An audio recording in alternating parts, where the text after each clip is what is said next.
Y hasta ahora es un placer saludar a una de las más importantes autoridades militares de la Organización Atlántico Norte.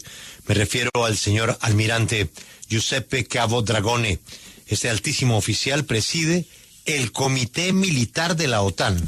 Es el oficial de mayor rango en la OTAN y quien atiende los asuntos principales. El tema, pues obviamente, el rearme de la Unión Europea. Las potencias trabajan en un plan para reducir la dependencia de Estados Unidos en la OTAN. Almirante Cavo Dragone, buenos días. Buongiorno per lei. Buongiorno a voi. Voy a preguntarle, ojalá que me entienda, ¿en qué consiste este rearme? ¿Cuál es el plan?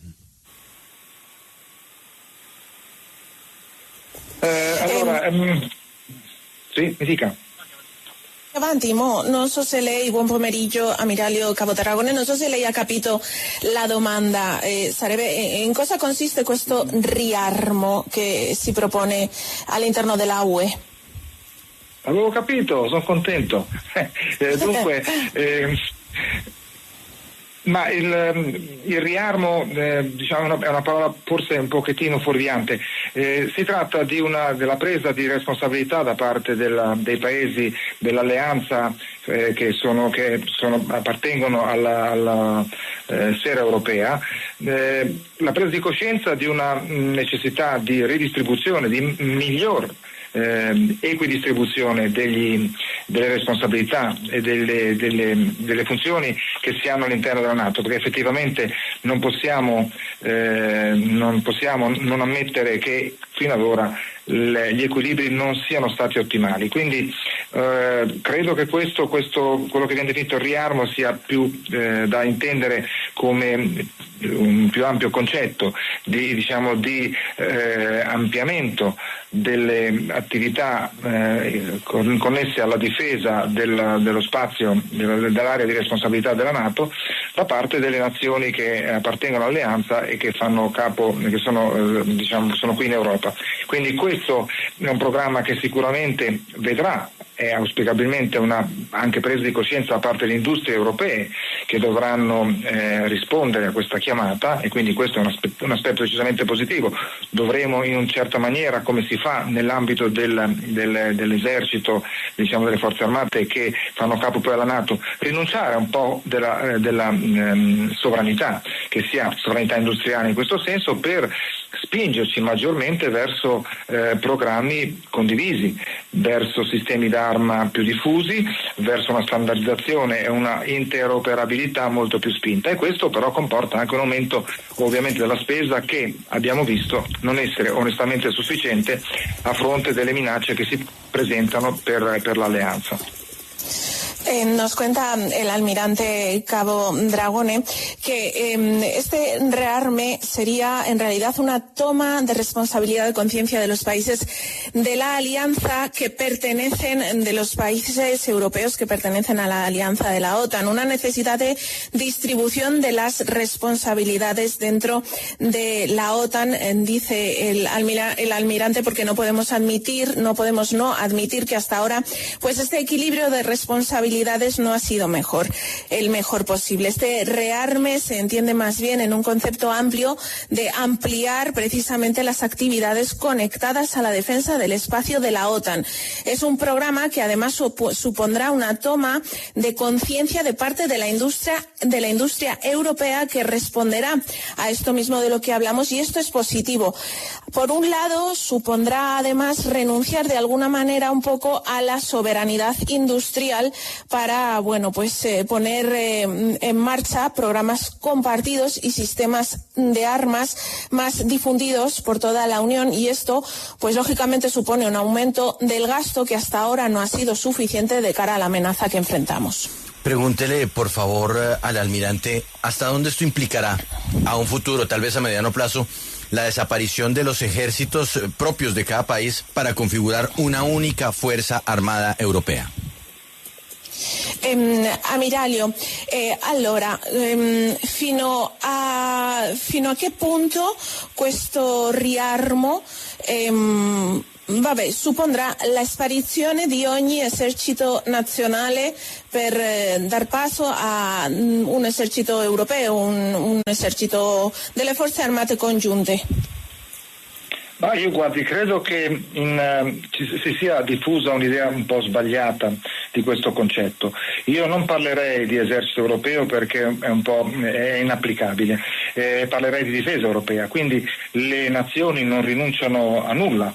Si ripercorre l'esempio che in maniera pantografata più ampia fornisce l'Alleanza Atlantica, quindi sono le nazioni che in determinate operazioni, determinate esercitazioni mettono a disposizione delle forze armate già standardizzate, già interoperabili, che hanno già dialogato insieme, che quindi sono totalmente sintonizzate, le mettono a disposizione di questa entità dell'Unione Europea e conducono sotto l'egida dell'Unione Europea, sotto la bandiera stellata dell'Unione Europea, missioni, operazioni, esercitazioni. Quindi nessuna nazione rinuncerà a nulla, avrà un sistema di difesa proprio che verrà alla bisogna e modularmente messo a disposizione della Unione Europea per eseguire determinate missioni, per portare a termine determinate missioni. Non vedo nessun tipo di esercito europeo, credo che sia molto fuorviante questo concetto.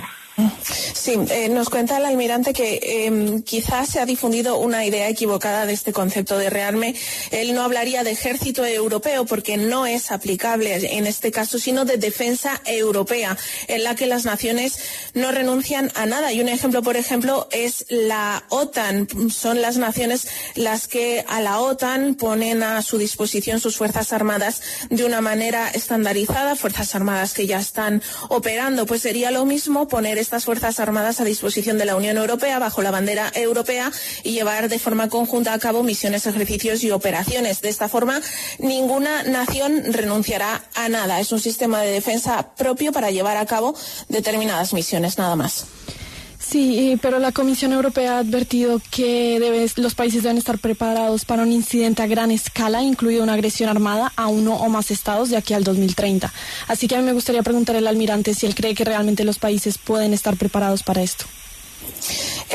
La Commissione Europea ha accennato che ai paesi che devono essere pronti per un attacco a grande scala, magari entro 2030. Sono pronti questi paesi per rispondere a un eventuale attacco di questa portata? Sono pronti ad approntarsi per essere pronti nel 2030. Quindi abbiamo un lasso di tempo per raggiungere questa capacità, questa combat readiness, che verrà sicuramente raggiunta nei termini che sono stati indicati. Credo che i tempi ci siano, ma soprattutto abbiamo delle forze armate che calcoli che ci sono i 27 paesi dell'Unione Europea, tranne qualche caso, sono tutti quanti appartenenti all'alleanza, e quelli che non sono appartenenti all'alleanza già fanno esercitazioni e attività con le forze armate dell'Unione Europea. Quindi non vedo nessun tipo di controindicazione a poter affermare che per il 2030 quello che è stato detto sarà sicuramente attuabile. Ci sono tutti i presupposti adesso, ci sono tutte le capacità e soprattutto c'è la mentalità per farlo. Sí, se estará preparado para el 2030, asegura el almirante. Por lo tanto, hay un lapso de tiempo importante para llegar a esta capacidad en ese calendario indicado. De hecho, hay muchos países cuyas fuerzas armadas ya pertenecen a la Alianza Atlántica, es decir, a la OTAN, y aquellos países europeos que no pertenecen a la OTAN realizan ejercicios, maniobras con otros ejércitos de otros países europeos. Sobre todo, no va a haber ningún problema para llevar a cabo lo que se ha pensado y previsto, porque hay voluntad para hacerlo. ¿Qué tan preocupados están con la relación del presidente Putin y Donald Trump en caso de la retirada de Estados Unidos de la alianza? Esiste, ammiraglio, preoccupazione per questo rapporto Putin-Trump, la possibilità che gli Stati Uniti vengano fuori l'alleanza? Io credo che innanzitutto il fatto che ci sia un dialogo diretto fra due superpotenze come gli Stati Uniti e la Russia non sia altro che un fattore positivo che garantisca sicuramente dei margini di sicurezza per diciamo, la situazione geopolitica attuale maggiori che se no non ci fosse questo dialogo, quindi questo l'ho preso come un elemento positivo. Io non credo che l'alleanza possa vedere gli Stati Uniti che la lasciano, perché l'alleanza è sicuramente, perché sicuramente l'alleanza, la NATO ha un aggiornamento dalla presenza degli Stati Uniti, ma anche è vero il contrario, ed è sempre stato così. Faccio soltanto un esempio molto veloce. L'unica volta che è stato invocato l'articolo 5 l'hanno invocato gli Stati Uniti e la NATO ha risposto con maggioranza dei paesi che appartengono all'Unione Europea. Quindi ecco, questa reciproca vantaggio alla presenza degli Stati Uniti nella NATO è innegabile, quindi non credo assolutamente che ci sia un abbandono degli Stati Uniti della NATO da parte degli Stati Uniti, e soprattutto potrebbe esserci, ed è questo è normale nelle alleanze e nella dinamicità della scena geopolitica, potrebbe esserci una rimodulazione delle forze armate statunitensi che attualmente sono presenti nell'area di responsabilità, quindi massimo in Europa, ma questo fa parte del gioco, perché tutto sommato se ci sono altre minacce o altri confronti da fronteggiare e uno degli alleati si dirige principalmente in quella direzione, giustamente, anche perché ci sono delle ripercussioni sui nostri stessi paesi, gli altri in maniera molto matura si ridistribuiscono il carico nell'area di responsabilità tradizionale e fanno fronte a questo tipo di riorientamento dell'alleanza. Quindi l'Europa, io mi aspetto che l'Europa, qualora gli Stati Uniti facciano una rimodulazione della loro presenza, l'Europa in maniera molto efficace sicuramente si riposizionerà e si ridistribuirà il carico in maniera assolutamente indolore. Almirante, le ringrazio questa intervista. Aspettiamo dire no alla guerra. No alla guerra. No, nessuno diceva, guardi, lei non trova persone più motivate dei militari a dire no alla guerra, guardi, sono i primi. Tanti grazie, Almirante, buonasera per lei. Buonasera, grazie. Grazie. Él entiende todo, Ángeles. Y la moraleja es que no le vamos a meter guerra ahorita a esta vaina, ¿no? Bueno, a su última frase, no a la guerra, le ha dicho que no encontrará a nadie más motivado que un militar para decir no a la guerra. O sea, evidentemente los militares pues son la primera carne de cañón, por así decir. A la pregunta sobre si no le preocupa a la OTAN la relación entre Putin y Trump y una eventual salida de Estados Unidos de la OTAN, pues el almirante dice que todo lo contrario, que el hecho de que haya un diálogo entre dos superpotencias es algo positivo, que permite un mayor margen de seguridad en una situación geopolítica cambiante. Asegura que no cree que Estados Unidos se vaya de la alianza porque recíprocamente se benefician, y recuerda que la única vez que la alianza se ha replegado sobre un miembro fue cuando Estados Unidos invocó el artículo 5.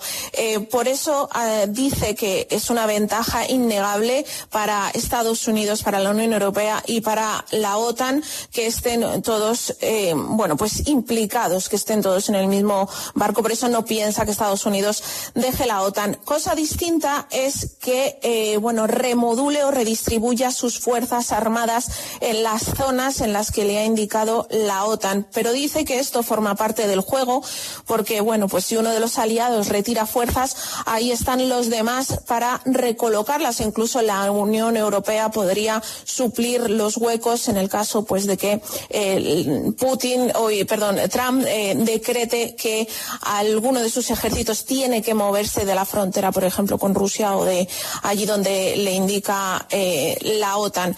En cualquier caso, dice que sería un reposicionamiento de fuerzas armadas que se haría de manera indolora.